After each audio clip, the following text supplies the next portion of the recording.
కొన్నిసార్లు తాకట్టు కన్నా అమ్మకమే మేలు కదా. Value gold 9477894778. వెల్కమ్ టు విధ్వంసం ఫైల్స్. ఆలపాటి సురేష్ కుమార్ రాసిన విధ్వంసం పుస్తకం నుంచి ఈ వీడియో లాగ్.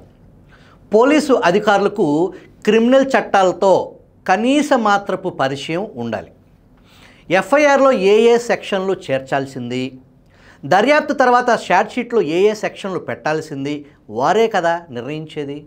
మరి తెలివితేటలు ఎక్కువయ్యాయో ఏమో, లేక రాజభక్తి ఎక్కువైందో కానీ జగన్ ఏలుబడిలో ఆంధ్రప్రదేశ్ పోలీసులు లేని అధికారాలు ఆపాదించుకోవటం మొదలుపెట్టారు. కాకి బాబులు మీకు ఆ అధికారాలు లేవు నాయనా అని హైకోర్టు చెప్పాల్సి వచ్చింది.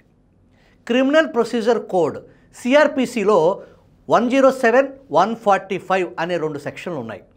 ఎవరి వలనైనా కానీ శాంతి భద్రతలకు భంగం వాటిల్లే అవకాశం ఉందని ఎగ్జిక్యూటివ్ మేజిస్ట్రేట్ భావించిన పక్షంలో ఆ వ్యక్తిని పిలిచి తన వల్ల ఎలాంటి తప్పు జరగలేదని అతనితో బాండ్ రాయించుకునేందుకు 107 సెక్షన్ వీలు కల్పిస్తుంది.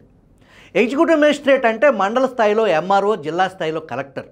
ఏదైనా స్థలం లేక నీటికి సంబంధించిన వివాదం వల్ల శాంతి భద్రతల పరిస్థితికి ఇబ్బంది ఎదురవుతుందని భావించిన పక్షంలో సెక్షన్ 145 కింద ఇరు పక్షాలను పిలిచి వారి దగ్గర ఉన్న డాక్యుమెంట్లు పరిశీలించి పలానా ఆస్తి జోలికి పలానా వారు వెళ్ళకూడదని ఒక తాత్కాలిక ఉత్తర్వు జారీ చేయవచ్చు.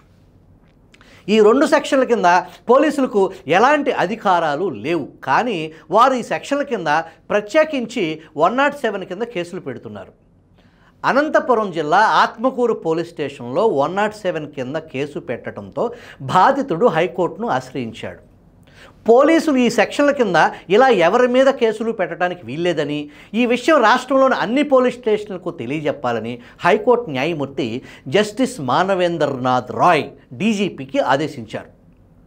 కాగ్నిజబుల్ నేరం జరిగినట్లు సమాచారం అందినప్పుడు మాత్రమే ఎఫ్ఐఆర్ దాఖలు చేయాలని, అదే నాన్ కాగ్నిజబుల్ నేరం అయితే ఎఫ్ఐఆర్ దాఖలు చేయడానికి కూడా మెజిస్ట్రేట్ నుండి ముందస్తు అనుమతి తీసుకోవాలని న్యాయమూర్తి స్పష్టం చేశారు. పోలీసులు అధికార పక్షం కనుసన్నల్లో నడుస్తున్నప్పుడు ఇలాంటి సమస్యలు వస్తాయి. బనాయింపు కేసులతోనే జనం చస్తున్నారు. అలాంటిదే కేసే లేనప్పుడు కూడా కేసు పెడితే ఎవరికి చెప్పుకోవాలి? కింది కోర్టులు అనాలోచితంగా రిమాండ్ విధించడం సమస్యను మరింత జటిలం చేస్తుంది. సందర్భం వచ్చింది కాబట్టి ఒక మెజిస్ట్రేట్ గురించి ఖచ్చితంగా చెప్పుకోవాలి. పశ్చిమ గోదావరి జిల్లా చింతలపూడి పోలీసులు కిరణ్ గోటేటి అనే ఒక యూట్యూబర్కే కేసు పెట్టారు. సత్యమేవ జయితే అనే యూట్యూబ్ ఛానల్ నడిపే కిరణ్ 2021 ఆగస్టులో చింతలపూడి నియోజకవర్గం వెళ్ళి అక్కడ రోడ్ల పరిస్థితిపై ఒక వీడియో చేశారు. ఎమ్మెల్యేను మీరు చూశారా అని ప్రశ్నిస్తూ ప్రజలను ఇంటర్వ్యూ చేసి యూట్యూబ్లో అప్లోడ్ చేశాడు. దీనిపై చింతలపూడిలో కేసు దాఖలైంది. ఎవరు పెట్టించి ఉంటారో మీరే ఊహించుకోండి.